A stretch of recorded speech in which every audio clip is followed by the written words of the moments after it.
2 நாளைக்கு முன்னாடி வந்து கிராம ரோடு அப்படின்னு சொல்லிட்டு நான் ஒரு சின்ன வீடியோ போட்டிருந்தேன். அது வந்து நிறைய எடுத்தேங்க. அது வந்து ஒரு மலையடி வாரத்துலேருந்து வந்த ரோடு தான். அது பக்கத்துலேயே ரோடு பக்கத்துலேயே மரம் இருந்ததுனால எல்லாம் மறைச்சிருச்சு மலையை.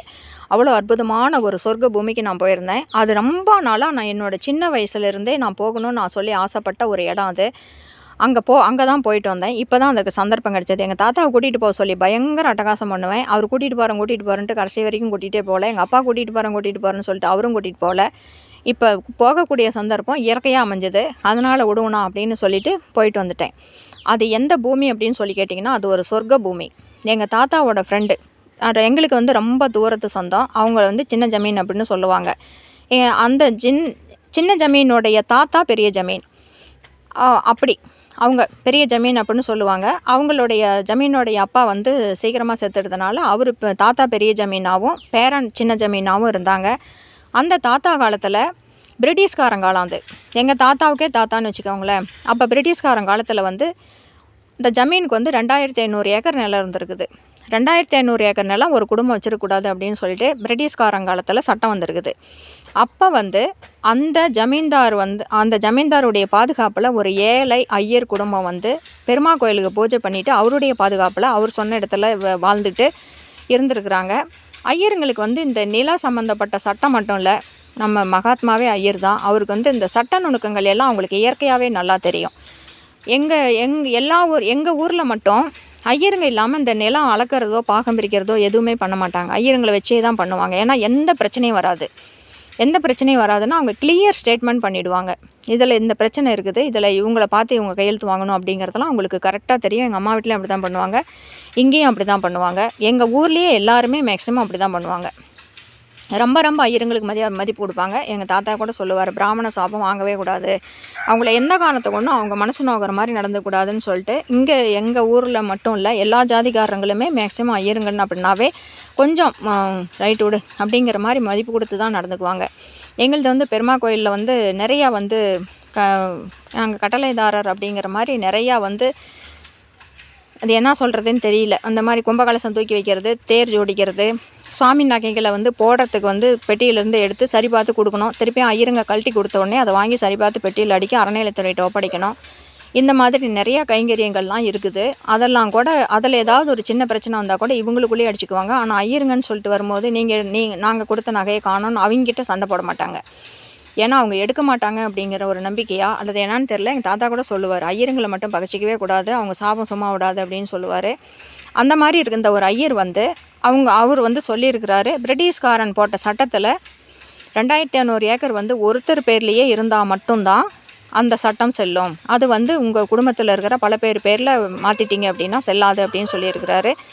அப்புறம் அப்படி இப்படின்னு கொஞ்சம் பேரில் எல்லாம் மாற்றி அவங்க குடும்பத்தில் இருக்கிறவங்க பேர்லேயே எல்லாம் மாற்றி அதுக்கப்புறம் மிச்சம் கொஞ்சம் அங்கங்கே இருந்ததெல்லாம் கோயிலுக்கு அப்படின்னு சொல்லிட்டு அவங்க ஜமீன்தாருக்கு உட்பட்ட கோயிலுக்கு எல்லாம் எழுதி வச்சு அப்படி இப்படின்னு கரெக்ட் பண்ணி கொடுத்துட்டாரு. 1 ஏக்கர் நிலம் கூட பிரிட்டிஷ் அரசாங்கத்துக்கு போகல. அப்படி காப்பாற்றி கொடுத்ததுனால அந்த ஊரில் ஏற்காட்டு மலையை ஒட்டின ஒரு மலையடி வாரத்தில் இருக்குது அந்த கிராமம். அந்த கிராமத்துக்கு பேரே ஜமீன்தார் தோட்டம் தான். அவ்வளோ அழகாக பலாத்தோப்பு, அதிகமாக அங்கே இருக்கிறது பலாத்தோப்பு தாங்க. அப்படியே அந்த பலாப்பழம் வந்து எங்கள் தாத்தா அங்கே போகிறப்போலாம் கொண்டு வருவார். அவங்க வந்து ஜமீன்தார் வீட்டில் ப்ளஸர் கார் இருந்தது. அப்போ அந்த சத்தம் கேட்டுச்சுனாவே நான்லாம் ரொம்ப சின்ன குட்டியாக இருக்கும் போதெல்லாம் குதின்னு குதிப்பேன். அந்த ப்ளஸர் கார் அப்போ பார்க்குறதே பெரிய விஷயம். எங்கள் ஊர் கிராமம் தானே. அந்த மாதிரி வந்து அவர் கூட்டிகிட்டு போவார். எல்லாம் சேர்ந்து ஆட்டுக்குட்டி மான் வேட்டையெல்லாம் பாடுவாங்களாம்.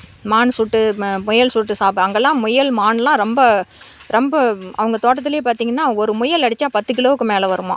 எல்லாம் போய் நல்லா கறியெல்லாம் வறுத்து சாப்பிட்டு சமையல்காரர் எல்லாம் கூட்டிகிட்டு போய் எல்லாம் வந்து மாட்டு வண்டியிலெல்லாம் முன்னாடியே போயிடும். அப்புறம் ப்ளஸர் காரில் இவங்கெல்லாம் போவாங்க. அந்த சின்ன ஜமீனுடைய நிறையா ஃப்ரெண்ட்ஸ், எங்கள் தாத்தா நடிகர் ஜெய்சங்கர் இருக்கிறார் இல்லைங்களா, அவர்லாம் வந்து இவங்களுக்கு ஃப்ரெண்டு. எங்கள் தாத்தாவுக்கே அவர் ஃப்ரெண்டு தான். ஃபோட்டோலாம் இருக்குது. அந்த எல்லாருமே சேர்ந்து அந்த பங்களா வீடு, அந்த ஜமீன்தார் தோட்டத்துக்குள்ளே பங்களான்னு சொல்ல முடியாது, ஒரு தார்ஸ் கட்டடம் வந்து ஒன்று இருக்குது. இப்போயும் அது இருக்குது. அதில் இன்னும் குடியிருக்கிறாங்க. அந்த வீட்டில் வந்து போய் நீட்டாக எல்லாம் அறுத்து சாப்பிட்றது, எல்லாம் நீட்டாக சாப்பிட்டு ஒரு நாளைக்கு வர்றது, அந்த மாதிரி வந்து சின்ன ஜமீன் ஒரு பழக்கமாக வச்சுருந்தார். யார் எங்கேருந்து வெளியிலேருந்து வந்தாலும், சென்னையிலேருந்து வந்தாலும், அவருக்கு தெரிஞ்சவங்க யாராவது வந்தாலும் அந்த இடத்துல தான் அவங்களுக்கு வந்து விருந்து வைக்கிறது அந்த மாதிரி நடக்கும். அரசியல்வாதிங்க எலெக்ஷனில் நிற்கும் போது இவர் சொன்னால் மட்டும்தான் எங்கள் ஊர் மக்கள்லாம் ஓட்டு போடுவாங்க. அதனால் அவங்களுக்கும் அங்கே வச்சு தான் எம்ஜிஆர்லாம் நிறையா தடவை வந்திருக்கிறாராம். பெரிய ஜமீன் காலத்தில் அண்ணாதுரையே வந்திருக்கிறாரு அப்படின்னு சொல்லுவாங்க. அவங்கெல்லாம் வந்திருக்கிறாங்க அப்படின்னு சொல்லுவாங்க. அந்த மாதிரி டைமில் அந்த ஐயர் குடும்பம் மீட்டு கொடுத்ததுனால அந்த 90 ஏக்கர் பூமியும் குத்தகைக்கு விட்டோ அல்லது ஏதோ ஒன்று நீங்கள் ஓட்டிக்கிட்டு இங்கேயே வாழ்ந்துக்காங்க. நீங்கள் அவங்க வந்து மதுரையிலேருந்து பெரிய குளத்துலேருந்து வந்தவங்கன்னு சொன்னாங்க. அங்கேருந்து வந்தவங்க அப்படின்னு சொன்னாங்க. சாமிக்கு பூஜை பண்ணுறதுக்காக கூட்டிகிட்டு வந்து இங்கே குடி வச்சிருக்கிறாரு பெரிய ஜமீன்தார். அப்புறம் வந்து அவங்க அப்படியே இங்கேயே 90 ஏக்கர் நிலத்தையும் அவங்க பாதுகாப்புலேயே கொடுத்து நீங்கள் விவசாயம் பண்ணிட்டு இங்கே இருங்கன்னு சொல்லிட்டு விட்டுட்டாரு. அவங்க வந்து அடிக்கிற அரிசியில் வந்து குத்தகை அப்படின்னா பணமாக கொடுக்க மாட்டாங்க. இவ்வளோ மூட்டை அரிசியில் இவ்வளோ மூட்டை ஒரு பாகம் அப்படிங்கிற மாதிரி. தேங்காய் மரம் குத்தகைக்கிட்டால் அதில் ஒரு பாகம், பலா மரம் குத்தகைக்கிட்டால் அதில் ஒரு பாகம், அந்த மாதிரி கொடுத்துக்கிட்டு ஏதோ அவங்க பார்த்து கொடுக்குறது தான். இவர் எதுவும் சட்டம் போட்டு வாங்கலை. அதே மாதிரி பெரிய ஜமீன் காலம், அந்த ஐயர் காலம் ரெண்டுமே முடிஞ்சிருச்சு. அவங்க 2 பேருமே செத்துட்டாங்க. அடுத்தது இவங்க அப்பா செத்துட்டாங்க. அடுத்தது ஐயரோட அவங்க செத்துட்டாங்க. அடுத்த 3வது தலைமுறையாக சின்ன ஜமீனும் எங்கள் தாத்தாவோட ஃப்ரெண்டுன்னு சொல்கிற இல்லையா, எங்களுக்கு தூரத்து சொந்தம், கொஞ்சம் ரொம்ப தூரத்து சொந்தம், ஆனாலும் நல்ல ஃப்ரெண்டாக இருப்பாங்க. அவங்க எங்கள் தாத்தாவுடைய ஃப்ரெண்டு அவங்க எல்லாம். இவர் வந்து அடிக்கடி அவங்க ஃப்ரெண்ட்ஸ்லாம் கூட்டிகிட்டு போய் அந்த பூமியில் வந்து அங்கே விருந்து வச்சுருக்கிறாரு. அப்போ அந்த பூமியை பார்த்தா ஒரு சகுனி தாத்தா. அந்த தாத்தாவோட பேர் எனக்கு தெரியாதுங்க. அவர் சகுனின்னு எங்கள் தாத்தா சொன்னதுனால சகுனி தாத்தான்னு தான் சொல்லுவேன் நான். அவர் எனக்கு நல்லாவே தெரியும். அவர் வந்து அந்த பூமியை பார்க்க அவருக்கு அந்த பூமி மேலே ஆசை வந்துருச்சு. இது என்ன ஐயர் குடும்பம் ஏதோ நெல் கொடுத்துட்டு கொள்ளு கொடுத்துட்டு 2 பலாப்பழம் வீட்டுக்கு அமுச்சு விட்டுக்கிட்டு இவங்க பாட்டுக்கு மாம்பழம்லாம் வீட்டுக்கு அமுச்சு விட்டுட்டு இவங்க வந்து உங்களை ஏமாற்றி தின்னுட்டுருக்குறாங்க அப்படின்னு சொல்லிட்டு இவர் வந்து போட்டு கொடுத்துருக்குறாரு. ஆனால் பெரிய ஜமீன்தார் தாத்தாவுடைய தாத்தா அவர் வந்து சொல்லியிருக்கிறாரு, எந்த காரணத்தை கொண்டு அந்த ஐயரை பகச்சிக்க வேண்டாம், இந்த 2500 ஏக்கர் நிலமும் காப்பாற்றி கொடுத்தது அந்த ஐயர் குடும்பம் தான். அதனால் அவங்க முன்ன பின்ன இருந்தாலும் அவங்கள குடியெழுப்பக்கூடாது, எந்த காரணத்துக்காகவும் குடியெழுப்பாத, அவங்க அங்கேயே இருக்க சொல்லி தான் நான் சொல்லியிருக்கிறேன் அப்படின்னு சொல்லிட்டாராம். சின்ன ஜமீன்தார் அதை சொல்லியிருக்கிறாரு. இல்லை, எங்கள் தாத்தா இது மாதிரி சொல்லியிருக்கிறாரு, இந்த பூமியவே காப்பாற்றி கொடுத்தது, இந்த ஜமீன்தாருங்கிற பரம்பரையவே காப்பாற்றி கொடுத்தது அவர் தான், அந்த ஐயர் குடும்பம் தான். அதனால தான் அங்கே குடி வச்சிருக்கிறேன், எதுக்காகவும் அவங்கள போக சொல்லிடாத அப்படின்னு சொல்லியிருக்கிறாரு. அதனால் வந்து என்னால் அது எதுவும் செய்ய முடியாது அப்படின்னு சொல்லிட்டு இவர் மறுப்பு தெரிவிச்சிட்டாரா. அதை எங்கள் தாத்தா நல்லாவே சொன்னார். ஆனால் அந்த சகுனி தாத்தாவுக்கு திருப்பி கூட்டிகிட்டு போய் ஒரு பூமியை காட்டினா எங்கள் தாத்தாவே சொல்லுவாருங்க, சொர்க்கமே அந்த பூமி தான் சொல்லுவார். பலாப்பழம் பார்த்திங்கன்னா அது தேனில் குழச்சி எடுத்துகிட்டு வந்தாங்களாங்கிற அளவுக்கு டேஸ்ட்டாக இருக்கும். மாம்பழம்லாம் நீங்கள் சொல்லவே தேவையில்லை. மாம்பழம் ஒரு இளநீ கொண்டுட்டு வந்தாங்க அப்படின்னா அதில் வந்து 3 சொம்பு தண்ணி வரும். அந்த மாதிரி வந்து அது ஒரு மலையடி வாரத்தில் இருக்கிறதுனால அந்த மலங்காடி தண்ணியெல்லாம் பாயறதுனால அவ்வளோ டேஸ்ட் வருது அப்படின்னு சொல்லுவாங்க. அந்த மண் அப்பேற்பட்ட மண்ணுன்னு சொல்லுவார். இந்த குண்டு மல்லி, ஊசி மல்லி, ஜாதி மல்லி, அந்த மாதிரி மல்லிகைப்பூ, சாமந்தி பூ அந்த மாதிரிலாம் இருந்துட்டு அந்த மாதிரி இருந்த அந்த சகுனி தாத்தாவால் அந்த நிலத்தை விடவே முடியல. மேற்கொண்டு டார்ச்சர் பண்ணி இல்லை ஐயர் குடும்பம் வந்து வெள்ளைக்காரங்காலத்தில் பிரிட்டிஷ்காரனையே எப்படி ஏமாற்றணும் அப்படிங்கிற சட்டம் தெரிஞ்சவங்களுக்கு 3 தலைமுறையாக இருக்கிறாங்களே, உங்களை ஏமாற்ற தெரியாதா, இந்த நிலம் எங்களுக்கு தான் சொந்தம்னு சொல்லிட்டாங்கன்னா நீங்கள் என்ன பண்ணுவீங்க அப்படி இப்படின்னு சொல்லிட்டு கண்டினியூவாக டார்ச்சர் பண்ணியிருக்கிறாரு.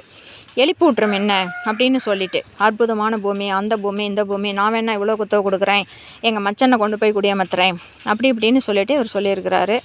அப்போ சின்ன ஜமீன் கொஞ்சம் கொஞ்சமாக கரைத்தால் கல்லும் கரையும்னு கரைய ஆரம்பிச்சிட்டாரு. அதுக்கப்புறம் அவர் சொல்லியிருக்கிறாரு, ஒரு நாள் வந்து நான் போய் பேசிக்கிறேன்னு சொல்லிட்டு. ஒரு நாள் வந்து ப்ளஸர் கார் எடுத்துகிட்டு அங்கே போயிருக்கிறாரு. ஐயர் குடும்பத்தில் போய், இனிமேல் நீங்கள் இங்கே இருக்க வேண்டாம், இந்த பூமியை நானே பார்த்துக்கிறேன், நானே இங்கே விவசாயம் பண்ணிக்கிறேன், நீங்கள் வந்து சொந்த ஊர் கிளம்புறதா இருந்தால் கிளம்புங்கன்னு சொல்லியிருக்கிறாங்க. அப்போ வந்து அந்த ஐயர் சொல்லியிருக்கிறாரு, பொண்ணு வந்து டெல்லியில் கட்டி கொடுத்துருக்குறோம், அந்த பொண்ணு பிரசவத்துக்காக இங்கே வந்திருக்கிறா, அவள் பிரசவம் முடிஞ்சு குழந்தைய எடுத்துகிட்டு அவங்க வீட்டுக்கார வீட்டுக்கு போயிட்டோம், டெல்லிக்கு போயிட்டோம், அதுக்கப்புறம் நாங்கள் எங்கள் சொந்த ஊருக்கு போய்க்கிறோம், நாங்கள் வந்து 3 தலைமுறையாக இங்கேருந்து பழகிட்டோம், திடீர்னு போய் எங்கள் ஊர்லேயே நிற்க முடியாது, நாங்கள் வேறு இடம் பார்த்து நாங்கள் போய்க்கிறோம், அண்ணன் வரைக்கும் எங்களுக்கு ஒரு வருஷம் டைம் கொடுங்க, நாங்கள் இதெல்லாம் விட்டுட்டு அங்கே போகணுன்னா எங்களுக்கு அவ்வளோ டைம் வேணும், எங்கள் பொண்ணு பிரசவத்தில் இருக்கிறா அப்படின்னு சொல்லியிருக்கிறாரு. ஜமீன்தார் சரின்னு சொல்லிட்டு வந்துட்டார். அவர் எதுவும் பேசலை. சரி அப்படியே ஆகட்டும் அப்படின்னு சொல்லிட்டு வந்துட்டார். ஆனால் இவர் சகுனி தாத்தா சும்மா இல்லை. திருப்பி வந்து அவங்க எதுக்கு டைம் கேட்டிருக்கிறாங்கன்னு உனக்கு தெரியுமா, வெள்ளைக்காரனையே ஏமாற்ற தெரிஞ்சவங்க, உன்னை ஏமாத்துறது எவ்வளோ பெரிய இது, அதுக்குள்ளே கூட்டம் போட்டு மீட்டிங் போட்டு எப்படியெல்லாம் இதை சட்டத்தை யூஸ் பண்ணி வந்து இந்த நிலத்தை பிடுங்கலான்னு அவங்க இன்னாரம் திட்டம் போட்டிருப்பாங்க, உனக்கு அதெல்லாம் தெரியல அப்படி இப்படின்னு சொல்லியிருக்கிறாரு. அப்போ சின்ன ஜமீன்தார் எதுவுமே ஒன்றும் குழப்பத்தில் வந்து சொல்லியிருக்கிறாரு. சரி நீ என்னமோ பண்ணிக்கோ, நீ ஓட்டுறதா இருந்தால் ஓட்டிக்கோ, அவங்கள எழுப்பி விட்டு வேணாம் அப்படின்னு சொல்லிவிட்டு இவர் முடிச்சிட்டாரு. ஆனால் விபரீதம் பெருசாக நடக்கும்னு அவருக்கு தெரியல. அன்றைக்கே ஒரு 50 பேர்த்த கூட்டிகிட்டு போய் ஐயர் வீட்டில் நின்றுக்கிட்டு உடனே இங்கேருந்து கிளம்பணும், நீங்கள் எல்லாம் இருக்க வேண்டாம், நீ உனக்கு வந்து பிரிட்டிஷ்காரனை ஏமாற்ற தெரிஞ்சவனுக்கு நீ எத்தனை சட்டம் பேசுவோன்னு எனக்கு தெரியாதா, உடனே எந்திரி அப்படின்னு சொல்லிட்டு சகுனி தாத்தா மிரட்டியிருக்கிறாரு. அப்போ அந்த ஐயர் சொல்லியிருக்கிறாரு, பொண்ணுக்கு வந்து பிரசவம் மாதம் இது நிற மாதம், நாங்கள் போயிடுறோம், ஆனால் வந்து டைம் வேணும்னு சொல்லி நான் ஜமீன்தார்கிட்ட கேட்டிருக்கிறேன், முடிஞ்ச உடனே நாங்கள் பொண்ணு அவங்க பூந்து வீட்டுக்கு அமுச்சு விட்ட உடனே நாங்கள் எல்லோரும் கிளம்பிக்கிறோம் அப்படின்னு சொல்லியிருக்கிறாங்க. அந்த ஐயர் குடும்பத்தில் 30-40 பேர் இருந்தாங்களாம் ஒரே குடும்பத்தில். பெரிய வீடாக கட்டி அவங்க 3 தலைமுறையாக இருக்கிறதுனால வந்து அவங்க நல்லா இருந்திருக்கிறாங்க. அப்பயே பெரிய ஜமீன்தார் காலத்துலேயே வந்து நிலம் நிறையா கிணறு இருந்துச்சான். அங்கே சுற்றி வந்து மலையாக இருக்கிறதுனால அந்த கிணத்துல தண்ணியே வடியாதுன்னு சொல்லுவார் எங்கள் தாத்தா. எப்படி வந்து இது பண்ணாலும் தண்ணியே வடியாது, அந்த தண்ணி கல்கண்டு மாதிரி இருக்கும், அது நல்ல பூமின்னு எங்கள் தாத்தாவே சொல்லுவார். அப்புறம் சகுனி தாத்தா சும்மாவாக இருப்பார். அப்புறம் வந்து மிரட்டி இருக்கிறாரு, இல்லை இப்பயே கிளம்பணும் அப்படின்னு சொல்லிட்டு அவங்க என்ன பண்ணியிருக்கிறாங்கன்னா, அப்போல்லாம் சட்டி பானையில் தானே சாப்பாடு செய்வாங்க, சட்டி பானையெல்லாம் வீட்டில் தூக்கி போட்டு உடச்சி மாடுங்க வந்து நிறைய வச்சுருந்தாங்களாம். மாடுங்களெல்லாம் அந்த மலையில் ஓட்டி விட்டுட்டு குதிரை வண்டி வச்சுருந்தாங்களாம். அதையும் குதிரையெல்லாம் கொண்டு போய் மலையில் ஓட்டி விட்டு குதிரை வண்டியெல்லாம் அடித்து நொறுக்கி போட்டு வீடெல்லாம் வந்து நெருப்பு வச்சு கொளுத்தி உடனே கிளம்புங்க அப்படின்னு சொல்லியிருக்கிறாங்க. அப்போ ஏதோ துணியில் மூட்டை கட்டின மாதிரி மூட்டை கட்டி எல்லாம் குடும்பத்தோடு எடுத்துக்கிட்டு அந்த நிறமாச கர்ப்பிணி பொழுது இறங்கிருச்சான். நிறமாச கர்ப்பிணி பொண்ணு அழுதுகிட்டே வந்து அந்த ஐயர் குடும்பம் அங்கேருந்து காலி பண்ணியிருக்கிறாங்க. அந்த பொண்ணை கொட்டிட்டு எங்கள் தாத்தா சொல்கிற கணக்கு வந்து அவங்க வந்து ரயில்வே ஸ்டேஷன் வந்திருக்கிறாங்க அப்படின்னா கிட்டத்தட்ட 120 கிலோமீட்டர் 120 கிலோமீட்டர் வந்து அந்த மலங்காடுங்க, அது இன்றைக்கே நடக்க முடியாது. இன்றைக்கி தார் ரோட்டில் அந்த ஊரில் நடந்து வர முடியாது. அது எப்படி நடந்து அங்கேருந்து அங்கே போனாங்கன்னே தெரில, மலையில் தான் நடக்கணும். அப்படி வந்து நைட்டில் எந்த விதமான பாதுகாப்பும் இல்லாமல் நேர மாதம் கர்ப்பிணி பொண்ணை கூட்டிகிட்டு 120 கிலோமீட்டர் நடந்து வந்து ரயில்வே ஸ்டேஷன் வந்து அங்கேருந்து அவங்க நேராக டெல்லிக்கே போயிருக்கிறாங்க. அந்த பொண்ணோட புகுந்த வீட்டுக்கே போயிருக்கிறாங்க. அந்த பொண்ணை கூட்டிகிட்டு அங்கே விட்டுட்டு அவங்க சொந்த ஊருக்கு போகலான்னு சொல்லிட்டு போனாங்களா, எதுக்காக போனாங்கன்னு தெரில.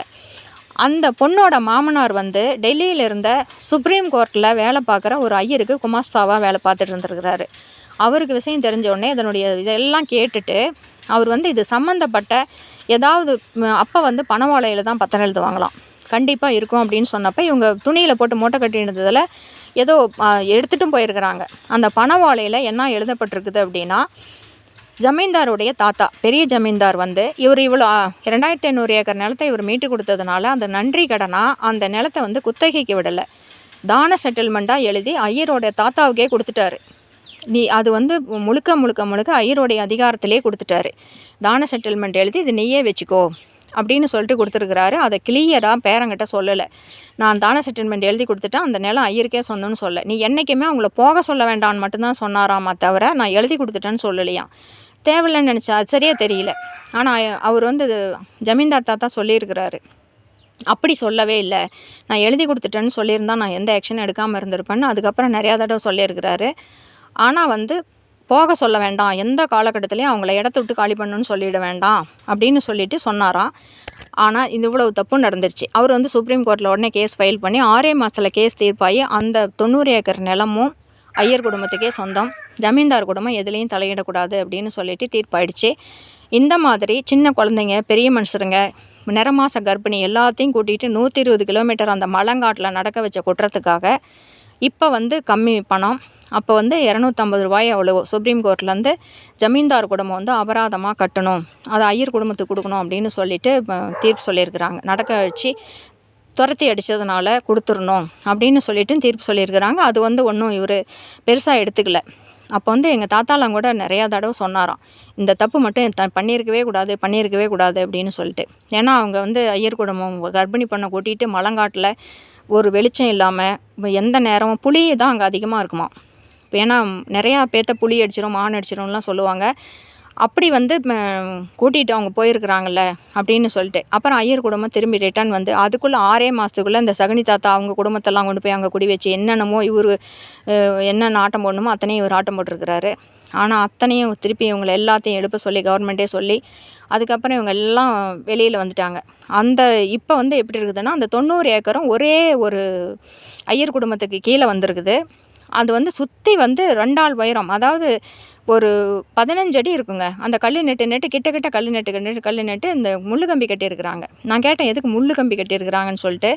அது புலி இந்த கரடியெல்லாம் நிறையா வருது மலையிலேருந்து, அதனால் வந்து மாட்டுக்கு பாதுகாப்பு வேணும்னு சொல்லிட்டு கட்டியிருக்கிறாங்க அப்படின்னு சொல்லிட்டு சொல்லியிருந்தாங்க. இன்னும் அந்த பலாத்தோப்பு அதே பலாத்தோப்பான்னு எனக்கு தெரியாதுங்க. ஆனால் பலாத்தோப்பு இன்னும் இருக்குது. நான் எப்படி அங்கே போனேன் அப்படின்னா, அந்த ஜமீன்தார் தோட்டத்துக்குள்ளே வந்து இப்போ நிறையா குடும்பங்கள் உள்ள குத்தகைக்கு ஓட்டுறது அப்படி, ஆனால் எல்லாமே ஐயர்களுடைய கண்ட்ரோலில் தான் இருக்குது. குத்தகைக்கு ஓட்டுறது, கூலி வேலை செய்கிறது அப்படின்னு சொல்லிட்டு நிறையா குடும்பங்கள் அங்கே குடி வந்திருக்கிறாங்க. அங்கே அந்த இடத்துக்கு பக்கத்து ஊரில் வந்து ஸ்கூலு, சின்ன பள்ளிக்கூடம்னு சொல்லுவோம் இல்லைங்களா, 5வது வரைக்கும் இருக்கிற ஸ்கூல் வந்து கவர்மெண்ட் வந்து கட்டி இப்போ ஓப்பன் பண்ணியிருக்கிறாங்க. அந்த ஸ்கூலுக்கு வந்து என்னோட படித்த என்னோடய ஃப்ரெண்டு வந்து அந்த ஸ்கூலுக்கு டீச்சராக போயிருந்தா. அவள் ரொம்ப நாளாக சொல்லியிருந்தா இது அற்புதமான ஊருன்னு சொல்லிட்டு. ஆனால் ஜமீன்தார் தோட்டம் அப்படின்னு சொல்லி அவர் சொல்லலை. நான் கேட்டேன். நான் ஃபஸ்ட்டு போன உடனே அந்த ஐயர் வீட்டுக்கு தான் முதல்ல போனேன். எங்கள் தாத்தாவை ஐயருக்கு தெரியும் அப்படின்னா, ஆனால் தெரியாதுன்னு சொல்லுவாங்கன்னு நான் நினச்சேன். அந்த பெரிய ஐயர் எங்கள் தாத்தா இறந்துட்டாருங்க. ஆனால் அவர் இருக்கிறாரு. அந்த ஜமீன்தார்கிட்ட வந்து நிலம் வாங்கின அந்த ஐயர் இன்னும் இருக்கிறாரு. அவர் வந்து நான் சொன்னேன் இது மாதிரி அவங்க பேத்தி நான் அப்படின்னு சொல்லிட்டு. தெரியுமே தெரியுமே அப்படின்னு சொல்லிட்டு சொன்னார். அப்புறம் பலாப்பழம்லாம் கொஞ்சம் கொடுத்து விட்டாங்க. இப்போ கூட அது வந்து பருவம் தப்பின காய்ங்க காய்க்கும்னு சொல்லிட்டு நான் சொன்னேன். பலாப்பழம்லாம் இங்கேருந்து எங்கள் தாத்தா கொண்டு வருவார், ரொம்ப டேஸ்ட்டாக இருக்கும்னு சொன்ன உடனே அங்கேருந்து ஆள் அனுப்பி பலாப்பழம் ரொம்ப மரியாதை கொடுத்தாங்க. இல்லைன்னுலாம் சொல்ல முடியாது. ஏன் அதெல்லாம் படம் பிடிக்கல அப்படின்னு சொல்லி கேட்டிங்கன்னா, நான் வந்து ஜமீன்தாருக்கு சொந்தக்கார பொண்ணு, அது அவருக்கும் தெரியும். அது வந்து அங்கே செல் எடுத்துகிட்டு போய் நான் பிடிக்கிறது கொஞ்சம் இப்போ நல்லா இருக்காது அப்படின்னு சொல்லிவிட்டு நான் வேண்டாம் அப்படின்னு சொல்லிவிட்டு தவிர்த்துட்டேன். நான் வரும்போதெல்லாம் படம் பிடிச்சேங்க. ரோடு பக்கத்தில் இருக்கிற மரங்கள் வந்து இந்த பின்னாடி இருந்த அழகையே மறைச்சிருச்சு. அப்புறம் எல்லாமே போட முடியாத அளவுக்கு வந்து இதாகிடுச்சு. அவள் வந்து அங்கே டீச்சராக அவங்க அங்கே குடியிருக்கிறா. நான் திருப்பி ஒரு தடவை அங்கே போகணும். அதை பற்றி அந்த வரலாறு பற்றி அவகிட்ட நான் சொன்னேன். அப்படியா, அவ்வளோ பேர் எடுத்த பூமியா இது அப்படின்னு சொல்லிட்டு அது ஃபுல்லும் சுற்றி பார்த்தேங்க. காலையில் டிஃபனுக்கே அவங்க வீட்டுக்கு போயிட்டு சாயங்காலம் வரைக்கும் எனக்கு சுற்றுறது தான் வேலை. அற்புதமான பூமிங்க. சாமந்தி பூ வச்சுருக்குறாங்க, ப்ளூ கலரு, குங்குமம் கலரு, மஞ்சள் கலரு, வெள்ளை கலரில் நடுவில் வந்து மகரந்தம் இருக்கிற மாதிரி எல்லாமே ஐயருடைய கண்ட்ரோலில் தான் இருக்குதான். அவர்கிட்ட நான் கடைசியாக ஒன்று கேட்டேன் அந்த ஐயர்கிட்ட, ஏன் வந்து ஜமீன்தார் தோட்டம்னே இன்னும் வச்சுருக்கிறீங்க அப்படின்னு சொல்லி கேட்டப்போ அவருக்கு வாயில் பல்லே இல்லை, ஆனாலும் சிரிச்சிக்கிட்டே சொன்னார். அப்போ இருந்து அப்படி தான் இருக்குது, அவர் ஞாபகமாகவே இருக்கட்டும் அப்படின்னு ஐயர் தோட்டம்னு மாற்றலை, ஜமீன்தார் தோட்டம்னே வச்சுருக்குறோம் அப்படின்னு சொல்லிட்டு சொன்னார். எங்கள் தாத்தா அடிக்கடி சொன்னதும் அந்த ஜமீன் குடும்பம் வந்து ரொம்ப பாதிக்கப்பட்டு அழிஞ்சிட்டாங்க. அந்த சம்பவத்துக்கு அப்புறம் அந்த ஜமீன் குடும்பம் அழிய ஆரம்பிச்சிருச்சான். அதுக்கப்புறம் ஜமீன்தார் கூட போய் மன்னிப்பு கேட்டாராம். இப்படி செய்வாங்கன்னு நான் நினைக்கல அவங்க வந்து எது அப்படின்னு சொல்லிட்டு. அவர் ஐயரும் மன்னிச்சிட்டேன்னுலாம் சொன்னாராம். ஆனால் வந்து இது செஞ்சுருக்கக்கூடாதுன்னு சொல்லுவார். சின்ன குழந்தைங்க பெரியவங்க எல்லாத்தையும் கூட்டிகிட்டு மலங்காட்டிலேருந்து அப்படி துரத்திருக்கக்கூடாது இல்லையா. இவங்க சொல்லியிருக்கணும், ஒரு மாதம் முன்னாடியே கூட சொல்லிவிட்டு, இல்லை நீங்கள் காலி பண்ணிக்கோங்கன்னு கூட சொல்லியிருக்கணும். அவங்கள வந்து அப்படி துரத்திருக்கக்கூடாது. அந்த பூமியவே வந்து கொஞ்சம் கொஞ்சமாக சரி பண்ணி அவங்க நல்ல பூமியாக மாற்றி கிணறுலாம் வெட்டினது எல்லாமே அந்த ஐயர் குடும்பம் தான். தாத்தா காலத்துலேருந்து பேரங்காலம் வரைக்கும் இருந்திருக்கிறாங்க அப்படின்னா மேக்ஸிமம் அவங்க எவ்வளோ சரி பண்ணி அந்த பூமியை மாற்றிருப்பாங்க. இன்றைக்கி வந்து இருக்கிற பலாமரம்லாம் மேக்ஸிமம் இவங்க வச்சதாக தான் இருக்கும்னு நினைக்கிறேன். ஆனால் பெரிய பெரிய பலாமரங்க செம்மையாக இருக்குது அந்த மலங்காடும் அந்த இதுவும். ஆனால் இன்னும் ஃப்ரெண்டு சொல்லுவாள், நீ வேறு அழகாக இருக்குதுங்கிற, புளிங்க வருது அப்படியே பெரிய பெரிய வாள் அப்படியே தரையில் நீந்திக்கிட்டே போகிற மாதிரி புளியெலாம் இருக்குது, நானே பார்த்துருக்குறேன் அப்படின்னு சொல்லி சொன்னான். ஆனாலும் அந்த பூமியை பார்த்ததில் எனக்கு அவ்வளோ ஒரு சந்தோஷம். என்ன எங்கள் தாத்தா கையை பிடிச்சிட்டே வாழ்ந்த மாதிரி பழைய ஞாபகங்கள் வந்து ரொம்ப ரொம்ப இனிச்சதுங்க. உங்களுக்கு பிடிச்சிருந்துச்சின்னா இதை பாருங்கள், இல்லைன்னா விட்டுருங்க. நீங்கள் இந்த மாதிரி ஏதாவது அனுபவம் இருக்குதா சொல்லுங்கள்.